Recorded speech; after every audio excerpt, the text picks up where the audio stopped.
এখানে নাই। কেন? তারা হয়তো এই আলামত আমার আগে টের পাইছে। এলাকায় এখনই থাকতে পারতেছি না উৎপাতে, আমি টের পাইছি এলাকায় আইসা।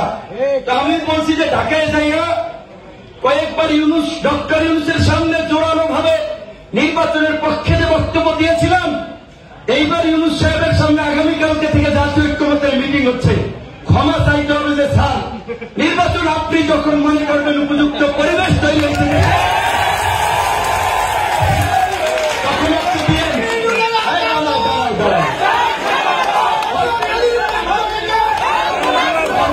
দল যখন মনে করবে এবং বলবে লেভেল প্লেইং ফিল্ড তৈরি হয়েছে, সবাই নির্বিঘ্নে সভা সমাবেশ করতে পারবে, এলাকায় থাকতে পারবে, হুমকি ধামকি থাকবে না, রাজনৈতিক এই আগেকার সেই আধিপত্য বিস্তারের সংস্কৃতির পরিবর্তন হবে, তখনই নির্বাচনের রোডম্যাপ দিতে হবে।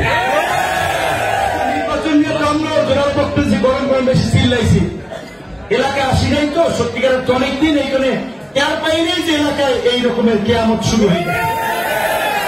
আমি আমার সাথে যেই ঘটনাটি ঘটেছে আপনারা জেনেছেন শুনেছেন, আর একটা কি বলবেন কিয়ামতের পুলসিরাত পার হওয়ার মতো ঘটনা। মানে হচ্ছে বকুলবাড়িয়া থেকে এইদিকে চিকটিকান্দি পুরো রাস্তার বিভিন্ন জায়গায় গাছ ফেলে রামদা, বগি, হকি স্টিক, অস্ত্র নিয়ে পটুয়াখালী জেলার সমস্ত উপজেলা থেকে বরিশাল থেকে সন্ত্রাস বাহিনীকে ওইখানে নেওয়া হয়েছিল।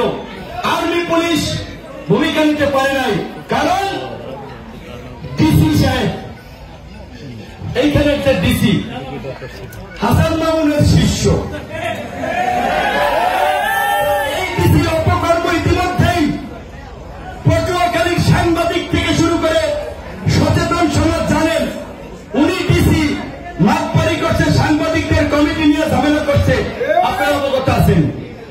বিভিন্ন প্রতিষ্ঠানে যেখানে নির্বাচনের মাধ্যমে কমিটিগুলো হবে সেখানে সে পয়সা নিয়ে তার লোকদেরকে বসাইতেছে।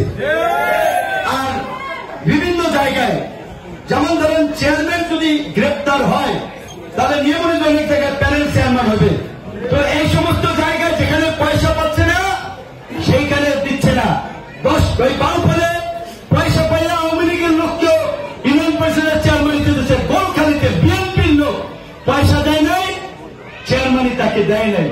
তো আমি বলছি 5ই আগস্টের পরে এই ধরনের দলকানা দলবার ধুরন্ধর ডিসি আমার জেলায় হবে, এইটা আমি মানব না।